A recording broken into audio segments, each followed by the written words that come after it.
হস্তমৈথুন কি পাপ? ধর্মীয় এবং নৈতিক বিশ্লেষণ আমি আজকে করব। হস্তমৈথুনের বিষয়টি মেডিকেল সায়েন্সে একভাবে বলা হয়, এখানে একদম স্পষ্ট করে আছে, যেটা হস্তমৈথুনের বিষয়টি বীর্য বা এটাকে সিমেন বলা হয় মেডিকেল সায়েন্সে। সিমেনের পরিমাণটা টেস্টিসে তৈরি হয়। টেস্টিস মানে অন্ডকোষ। অতিরিক্ত পরিমাণে যখন তৈরি হয় তখন এটি এপিডের্মিসে যে জমা হয়। এপিডের্মিস যখন অতিরিক্ত পরিমাণে বীর্যটা বা সিমেন্টটা তৈরি হয় তখন ও রিলিজ করতে চায়। যখন ও রিলিজ করতে না পারে ওই ব্যক্তির ভিতরে স্ট্রেস তৈরি হয়, হয়তো বা ব্যক্তি অল্পতেই রেগে যাচ্ছে, কোনো কিছুতে মনোযোগ ধরে রাখতে পারছে না। তাহলে এই বিষয়টি যখন সে হস্তমৈথুন করে তখন তার ভিতরে একটা কর্টিসল হরমোন থাকে, সেটা রিলিজ হয়, যেটা স্ট্রেস হরমোন। এর মাধ্যমে সে ব্যক্তি ভালো থাকে। এখন এটা হলো মেডিকেল সায়েন্সে যেটাকে বলা হয় থাকে। এখন ধর্মীয় এবং নৈতিক বিশ্লেষণ কিন্তু অবশ্যই আছে। সেখান থেকে বিভিন্ন ধর্মে এটাকে বিভিন্নভাবে ব্যাখ্যা করেছে। যেমন ইসলামের এর পূর্বোক্ত বিভিন্ন রকমের মতভেদ রয়েছে, এবং সেখানে কিন্তু আপনার যদি কুরআন হাদিসের কথা বলেন সেখানে কিন্তু সরাসরি হস্তমৈথুনের কথাটা কিন্তু এখানে উল্লেখ নেই। কিন্তু পরবর্তীতে যারা এসেছেন তারা কিন্তু অনেক ধর্মীয় গ্রন্থ রচনা করতেন, তারা কিন্তু এটাকে বিভিন্নভাবে ব্যাখ্যা করেন। বর্তমানে অনেকে জাকির নায়েকের কথা বলেন, সেখানে তার বিভিন্ন রকমের উক্তির কথা আপনারা বলেন, এবং অন্যান্য যে যারা আছেন যারা এই বিষয়ে কথা বলেন, কেউ কেউ এটাকে ভালো হিসেবে গ্রহণ করে, আবার এটাকে বর্জন করার জন্য বলে।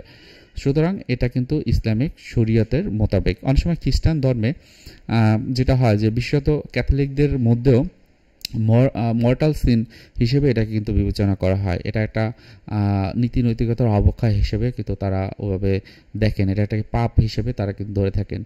হিন্দু ধর্মে বা হিন্দু ধর্মে যে শাস্ত্রে আছে সেখানে বলা হয়েছে যে ব্রাহ্মচর্য রক্ষা করা কিন্তু খুবই গুরুত্বপূর্ণ। তবে ভিন্ন মতও কিন্তু তাদের ভিতরেও আছে।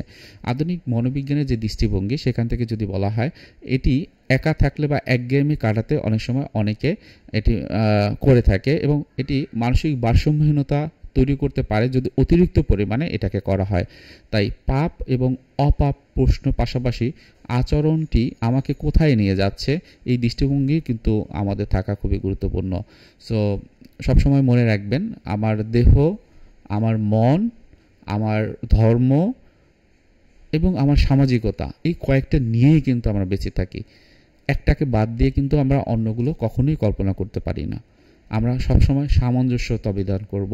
আমরা ভালো থাকার জন্য যেগুলো আমার জন্য ভালো, যেগুলো প্রাপ্য আমি চাইলেই করতে পারি, সেগুলো পাওয়ার চেষ্টা করব। তো আজকে ভিডিওটি এখানেই রেখে দিচ্ছি। কারো কোনো প্রশ্ন থাকলে অবশ্যই কমেন্টে জানাবেন। কারো কোনো বিষয়ে যদি মনে হয় যে এই বিষয়ে এতটাই কনফিউশন যে আপনি একদমই বুঝতে পারছেন না, এবং সেক্ষেত্রে এটার উত্তরটা যদি একটা ভিডিওর মাধ্যমে দিতে হয়, আমরা অবশ্যই চেষ্টা করব ভিডিওর মাধ্যমে দেওয়ার জন্য। সো সবাই ভালো থাকেন এবং আমাদের চ্যানেলটি সাবস্ক্রাইব করে রাখেন। ধন্যবাদ।